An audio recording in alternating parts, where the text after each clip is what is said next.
Hello, and welcome to the Fireside Chat podcast, where we share perspectives to keep you uplifted and focused on what matters. The holidays can be a stressful time of year for you and your family, and these discussions are meant to inspire more creative approaches to the season. Tonight, Amy will give us some insights into approaching this upcoming week. With hectic schedules and tying up holiday preparation loose ends, it can be daunting to get everything done in time. Join us for another Fireside Chat in Episode 3, Season Squeeze. Welcome back, Amy. I know things have been stressful for you, so tonight's topic is relevant. Tell listeners what you mean by the season squeeze. Thank you so much, Sola. Yeah, it has been extremely stressful. Just to keep it really short, I still am in the middle of the supernatural stalker conversation, and remote attack is still underway. It has gotten better, so I'm hoping as we head into the holiday season for that to really let up. So yeah, I have not been sleeping well, and I am super stressed out. And so it kind of ties into what we're talking about today, because everybody has something going on in their lives, usually during the holidays, that is overlaying all of the extra that they're already doing that can kind of interfere with getting things done. And so what I mean by the season squeeze, well, I mean, it's just in the title. There's all of this extra work and scheduling and gift buying and all the different tasks that we have to do that we squeeze into our already very hectic schedules. So, that's what I mean by the title. And this week, especially coming up, is the crunch week. Getting the presents bought, getting the gift wrapping, the things wrapped that you've got, your menu needs to be planned, the house needs to be done. So it's kind of that last minute thing. You're getting things tied up at work. The loose ends at work are getting tied up. The kids are getting out of school. And so now you've got to deal with that. And so there's just a lot going on in this week that is super stressful. Everything has not been pulled together yet. And so now you're kind of in the middle juggling all of it, and it can really get people down. Why is this week so difficult for families to manage? Well, number one, I think it's because the kids are out of school, and most parents have, a 2-income household, unless you're super lucky, and the mom or the dad gets to stay at home. But usually both parents are working full-time still because they don't get that holiday break, unless, again, they're super lucky. And so now they're not used to having the kids home full-time. And so you're not just coordinating all of the other things. You are now back to being a full-time caregiver and entertaining the kids, and they're also extremely hyper because the holidays and Santa's coming, so they can be extra needy.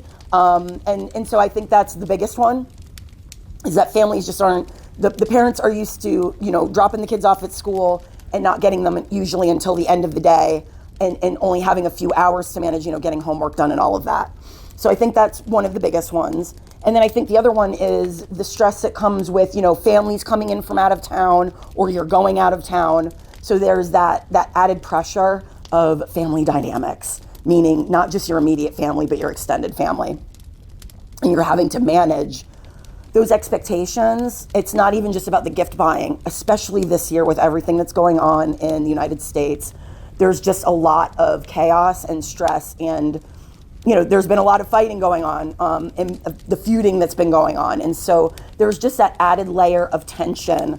And I think a lot of people this year especially are wanting to bury the hatchet and come together. And so I think more families than last year in particular are going to say, we're going to do this year. We need to come together. And it's going to put added a little mental anxiety layered over everything that isn't usually there. We're not talking about the normal family arguments and things that happen within a family dynamic. We're talking about, this is serious topics. And, my best advice right now is don't discuss politics. And I know a lot of people say, how can we not do that? Just allow yourselves for the holiday to skip it, especially this year. That is my recommendation. But I think those are the two biggest things. What are some suggestions for bringing down stress levels while juggling hectic schedules? The biggest one is have a plan in place. You've got this weekend, go ahead and just put in a little extra hours and skip that extra Netflix series and put in a little pre-planning. Maybe drop your checklist of things like Monday through Sunday or Saturday, and pre-plan as many things as you can. Getting the grocery shopping done, doing certain things a little bit ahead of time so that you can go into this week with a little bit of leeway. So I think that's one way to definitely bring the stress levels down. And also go ahead and schedule yourself in. We're going to be looking at Enjoy the Ambiance, which is going to be the following week, right before Christmas, for you to kind of pamper yourself a little bit. So whether it's getting a manicure and pedicure and a massage, or planning a day for yourself at home, if that is too many expenditures for you. But going ahead and penciling in that time now and pre-planning that for yourself, because it's something to look forward to. And so one thing I have found is that when I am managing a lot of stressful things, if I have some things that are set in the not so distant future for myself to reward myself, it really goes a long way. Give us a snapshot schedule to accommodate the extra hours needed to pull off the holiday. Yeah, a lot of people aren't going to like this one. Get up earlier. That is, my snapshot is if you can just get up at least 2 to 3 hours. I know, it's a big one. Most people are gasping right now. If you can do that for yourself, you would be amazed at how much more you can get done in a day. So I'm just saying for this week only, the one that is jam-packed, the season squeeze, go ahead and set that alarm clock for at least 2 hours prior to your normal wake-up time. And when the house is still quiet and the kids are still in bed, and you'll really notice a difference actually in your stress levels if you do this. So I'm recommending that at least for this week, that you do that for yourself, and you'll see how much more you'll be able to jam into your day. And then also taking that into your night schedule, just skip the extra TV and use that for pre-planning the next day, putting your checklists together and getting organized. If you're going to be baking or cooking, putting those things out, making sure you have everything that you need. And if you can do that throughout the week, you're really going to notice a difference in your mood. What are some suggestions for maintaining your equilibrium every day and staying organized? Okay, just a few things that I do. I always get up early, so that kind of is taking off of what I just said in the last question, where you're waking up earlier. So I like to wake up earlier, and I really do try and start my day in a very peaceful place. No TV. If you like to journal, you can do that. But just having a cup of coffee and sitting on your couch and looking at the tree, or in your bedroom with some candles lit, and just start the day in a really peaceful place. And begin just seeing the day flowing really well. So that's my first suggestion, is when you wake up in the morning, make sure that you are not starting your morning from a really chaotic, negative mindset, because from there, everything kind of falls apart. So if you can do that for yourself, it really is going to help you maintain your balance. And then keeping yourself organized. Throughout the day, I do little checkpoints, so I always have this thing where I'm rotating around in my routine, whether it's setting out things that I'm going to be cooking later in the day, I'll do that first thing in the morning. Doing little things as you're passing them, like the laundry, picking those up. You're not trying to do it all. Don't try and condense all of your chores into a 2-hour block. It's more preferable to me to do it in like 20-minute increments. And as you're going to that part of the house, and so you're not just walking in circles all day. And another big one for me is around lunchtime is to go out if you have an outside area, which most people do, of some kind, a deck. That's where I like to go. I water plants, and I bring them out there and I water them, but get some fresh air. It'll help you clear your head to get just the natural, the sunlight, stick your face up to the sun for a few minutes, and, and also to just get the fresh air in. So those are my best suggestions for that. Parents can become overwhelmed when the kids go on holiday break. What are some suggestions to include them in the preparations? You'd be surprised. Kids actually like to be told, like given an activity. You can really frame it as an activity. So you could have, one thing that I would do is have like a little holiday checklist. Maybe you get one of those, dollar store pads that has, holly or some sort of decoration, gingerbread house on there. And give them their own little checklist for the day, with little boxes on the side that they can check off. So having them keep their own room cleaned, and they get a check mark for that. Maybe they're going to help with dishes that night, and just give them for that day, assign them, 2 to 3 tasks, maybe one in the morning, one in the afternoon, and one in the evening, and they'll be really proud. You could get, some stickers, some Christmas stickers, and give them a sticker on there. And then maybe at the end of the week, you give them some sort of a reward for that. Maybe it's a movie or a piece of candy from the grocery store, just something. It's a prize, basically. So you can make a little game of it. My kids love that. They love to be acknowledged, and it's teaching them to help out. It's teaching them to help you without the stress and the yelling, because one thing, parents are already overloaded. Most of you are already working full time, and then you're full-time parents. A lot of you also are, making content for the internet, and you have a side business, a creative business. And so it's really important to get the kids involved also, so they feel more empowered. So I'm a big proponent of that. That's very good. I love that. What are some suggestions for holiday activities? I know parents are always looking for a place to bring their children this time of year. Oh, I love this question because I'm a big proponent of the arts.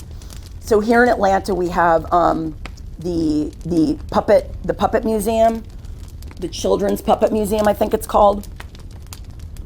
It is phenomenal. I love it there. So they have the puppet shows. They have a little museum that you go in, and you get to see the displays. And around the holidays, usually, they have themed puppet shows, and they'll have like a craft that you can do afterwards that is coordinated with that particular show. So that's a big one. Anything like ice skating or roller skating, bring them to something that they wouldn't normally do. I feel like you can go ahead and do a Google search and see some of the things that are offered in the city that you're in.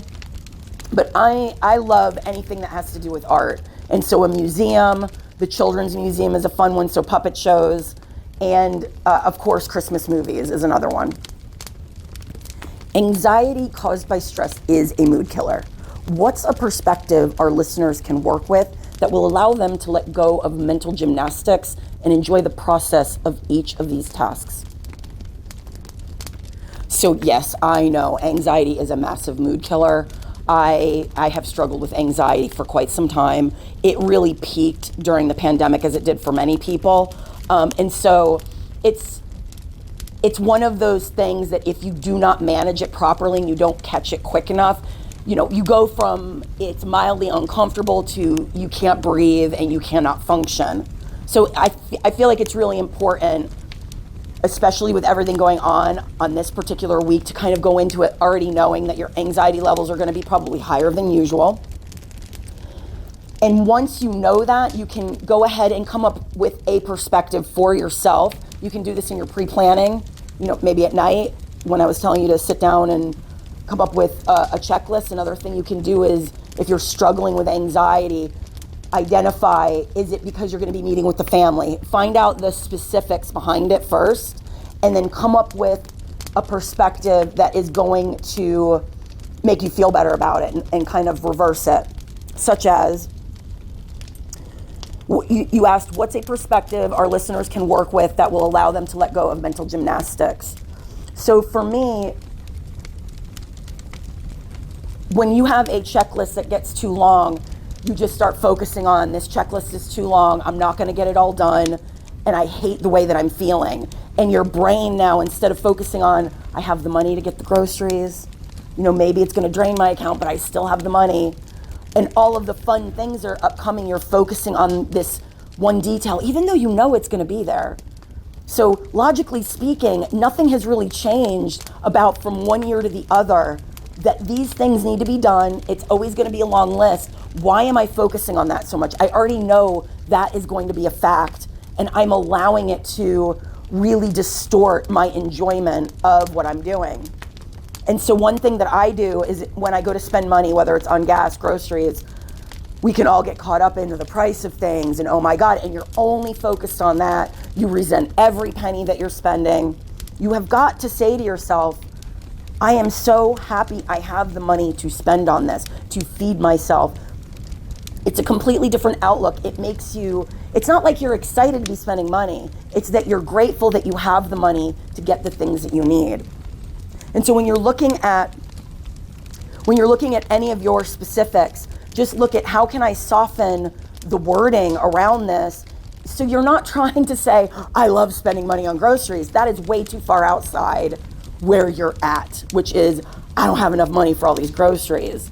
And when you try to go that far outside of it, it feels unrealistic and it feels forced and it does not make you feel better. It actually, most times, will make you feel worse. So the key is to find a way to reframe it, rephrase it in a way that is true and rings true to you, and you'll know by the way it feels. You won't resent it. You won't react against it. What are some things we can do this week to set the stage for next, so we can take some time out and enjoy all the hard work we've already put in? My biggest piece of advice is to get as much done in this week as you possibly can, so that you can next week enjoy the ambiance, pamper yourself a bit, and really take a little pause before heading into, the holiday marathon that's going to start on Christmas Eve. Or if you have relatives coming basically a few days before that, or you're going somewhere. So go ahead and cram in as much as you can in this week, and so that you are setting the stage so that you can do that and carve out that time for yourself. And basically taking really good care of yourself. This is not the week for overindulging in alcohol. You might even want to do a little cleanse and not drink too much so that you can enjoy it again on the holiday. So that's another thing that you can do, is this week maybe don't drink as much and skip the extra food, so that when you do go into the holiday, you can really enjoy it. That's another thing that can kind of compile as you're going to holiday parties. You're eating outside of what you normally do, and you're usually consuming more alcohol, and it really will run you down. So take the time this week to kind of prepare yourself so that when you do your pamper me day or whatever you're doing, you can have a mimosa or two and some wine with dinner and feel good about it. How important is it for us to set this time aside before launching into the Christmas, New Year's festivities? Personally, I feel like it's really important. And the reason for that is if you do not do this for yourself, you are so angry, resentful, worn down by the time you actually do get to the festivities. You just want to blow through it. You don't even want to enjoy it. So now all the money, all that time and effort is wasted. And so it really is worth the effort to schedule it in. And again, we're going to go over next week when we go into this a little bit deeper about enjoying, how can you enjoy the ambiance. And this is for those of you that have the money to go to, get a fancy massage and go get manicures and pedicures. And also for somebody that's on a tighter budget, and something that you can do to have like a pamper me day in your house, and you can reward yourself and take that time out for yourself without it basically breaking the bank. I think our listeners will really love to hear about the ambiance next week. So switching gears, let's discuss our trip to the North Pole. Personally, I'm really looking forward to this tour of Close Studios. I could use some nostalgia from my childhood. What are you most excited about? Well, I'm really excited about all of it, but the thing I'm most excited about is meeting Jessie the elf. This was Ezra's elf, and she came into our lives and was just a little tornado of chaos. And there's a part of me that I can't wait to see her, so maybe I could dump some milk in her lap a little bit for all of the messes I had to clean up. But mostly I just want to meet her, and I'm really excited about seeing the setup in Mrs. Claus. I've heard she's quite the decorator, and I am expecting some grandiose setting for us to talk in. And I also heard she makes a killer pecan pie. I have to admit, I'm excited about the pie myself. So tell parents why you want to dedicate an episode to a kid audience. I mean, number one, it is an imaginative holiday other than Halloween, and it's just the one that embraces magic, and I love magic. I love this time of year. And as you know, I am an author and illustrator, and I decided in my early 20s that I wanted to really hone in on, who did I want my target audience to be? And it was kids, And so I'm really passionate, not just about imagination and bringing that to adults. I'm really passionate about inspiring kids to not only, because most kids really are in their imagination, right? But I want to inspire them, like in their teen years, to continue watering that flower, because it really is so important. If you don't do it in your teen years, then it just kind of dies and you're left with no garden in your adult years, and I don't like that idea. So the kid audience, to me, this is going to be my only podcast that is geared especially for them. And, you know, we do have the Claus Studios. It's going to be a completely different setting that we're going to be in. So I did design this with the kids in mind. I do want to let parents know that when you listen with your kids, all of the other material so far that is on my channel is not kid friendly. It is marked not for kids to listen to, but I did not want them going in there and asking you about the other ones. If it doesn't have the Christmas, the holiday edition cover art on there, please do not allow them to listen. All of the holiday edition ones are fine. Some of them have some cussing in them, so that just slips out when I'm talking, but I would prefer that you just let them listen to this one. What can parents do to enhance this listening experience? Okay, for one, definitely get some pecan pie if you can, if they like it. That would be fun, because you know you and I are going to be eating a piece while we have at least the opening of that interview. So I think that would be fun. Or some hot cocoa, have them get in some Christmas pajamas. I feel like this is a wind down activity. So they're all hyper. You know, you've got the Santa tracker, and that once they're done with that, this is something that you all can put on, get them in their bed, you know, wind them down a little bit. It's going to have a very kid-friendly animation that they're just going to look at while you're listening to it. Maybe have a little Bluetooth speaker so they can hear it really well, and they're not like, Mom, I can't hear it. If you can connect it into, if they have a little TV in their room, that the graphic and blow it up big on the TV, that would be another fun thing to have. And also make some reindeer food. I'm going to put a little recipe in the description box. Or actually, I might do that to enjoy the ambiance, but I will put that in there today because it's really simple and easy. It's just oats with some glitter. So this might be something that you do before putting them down to bed with them, where you sprinkle out some reindeer food outside your door and just kind of set things off. Like, okay, we're going to do this, and then we're going to go up and listen to this interview at the North Pole where the elves are. So yeah, those are my suggestions for that. What's your closing message to our listeners about the season squeeze and why it's important to manage? Yeah, my closing message is just take it easy on yourself. Only do what you can. You know, these are all just suggestions and things that I'm filling in. You don't have to do any of them, and you know, you don't have to do all of them. Just try and find that middle ground that feels really good for you.